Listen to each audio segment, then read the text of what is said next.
I'll be reading today from the U.S. Navy V5 program, their football manual. This is the revised edition prepared by the V5 Association of America.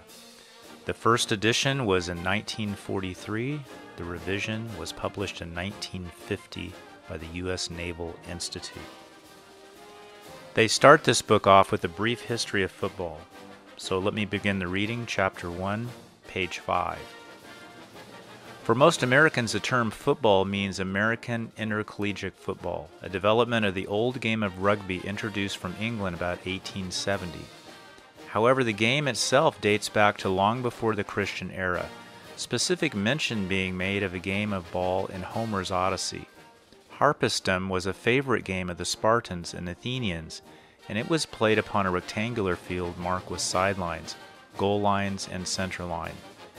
As early as 177 AD, a book was written about the game by Julius Pollux, an Egyptian who dedicated it to Emperor Commodus.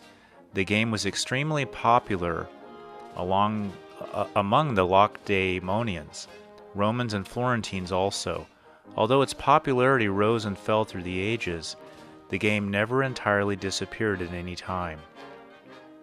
The Romans passed the game on to the Britons early in the 12th century, but edicts by English kings went out against it in the 14th and 15th centuries.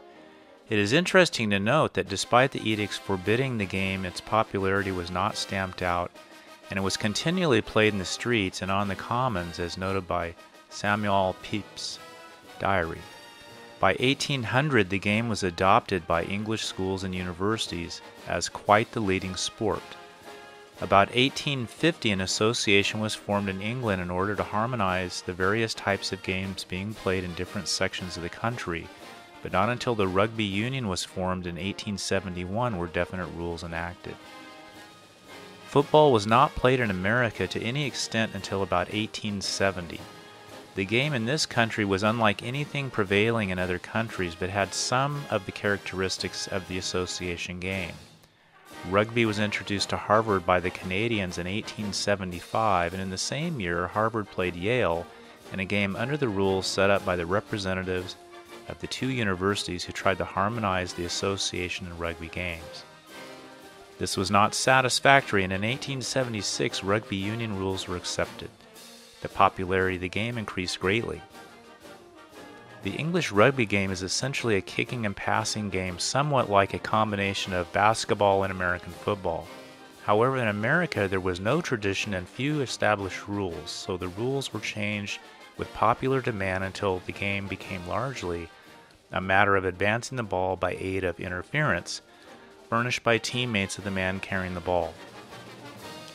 The development of the game into a science with full opportunity for strategy appealed to football coaches, and they constantly devised new stratagems and involving unusual and surprising plays. One of the greatest changes in the game was brought about by the flying wedge, an extremely popular play, but one which resulted in many serious injuries, and the reaction of the public against this mass play was strong. The Rules Committee then set up rules to free the game of unnecessary roughness and to improve its good points. From 1906, when the forward pass was introduced into American football, through the forward pass as a feature of the Roman game, Harpastum played 2,500 years ago, and from which play the game took its name, came a quick succession of rule changes. The 7-man line, halves changed into quarters, ball carrier running unassisted, and other changes opened the game up and not only added safety measures but increased spectator interest. The American game is the distinct development of Americans and no longer closely resembles the English game, which still adheres closely to the type played in the early 19th century.